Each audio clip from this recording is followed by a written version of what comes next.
claim ဝေးပြီးကြရတယ်အေးဟာကလေးမွေးပြီးကြတဲ့ကနေဟိုးကလေးကြီးသွားရတဲ့တောက်ချောင်းဘလို့လားအဲ့တဲ့စိတ်ဖိစီးမှုတွေများချင်လို့ဆိုရင်ကိုကလေးကိုသူများနဲ့မနှိုင်းချင်ပါနဲ့လို့ပြောချင်ပါတယ်မိခင်နိုင်ကတော့ကိုကလေးကိုအကောင်းဆုံးဖြစ်ချင်ကြတာပေါ့နော်ဒါပေမဲ့လည်းနှိုင်းချင်ပြီးတက်ကြပါတယ်သူများကလေးတွေဘယ်ချိန်မှမှောက်နေပြီဘယ်ချိန်မှလေးဘက်သွားနေပြီ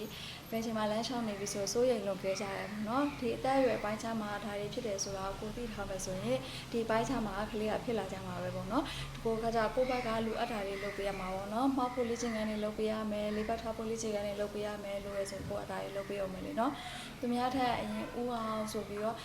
ဖြစ်နေဖို့လည်းမလိုဘူးလေနော်သူ့ပိုင်းခြားမှာဖြစ်ရင်ရပါပြီကလေးကသူ့အချိန်နဲ့သူဖြစ်မှာမှာပေါ့နော်အဲ့တော့အရင်စိတ်ပူပြီးလွန်ကဲပြီးတော့ဖြစ်နေဖို့လည်းမလိုပါဘူးနော်သူများနဲ့နှိုင်းမရှင်ပါနဲ့နော်နှိုင်းရှင်တာပင်ပန်းပါတယ်ဘွားနဲ့သူဖြစ်လာပါလိမ့်မယ်ကိုယ့်ဘက်ကလိုအပ်တာတွေဖြည့်ဆည်းပတ်ဖို့ပဲရပြီပေါ့နော်အဲ့ဒါလေးဒီရက်ပိုင်းတွေ့ရလို့ပြောပြပေးရပါမယ်တို့ရေကျေးဇူးတင်ပါတယ်တတား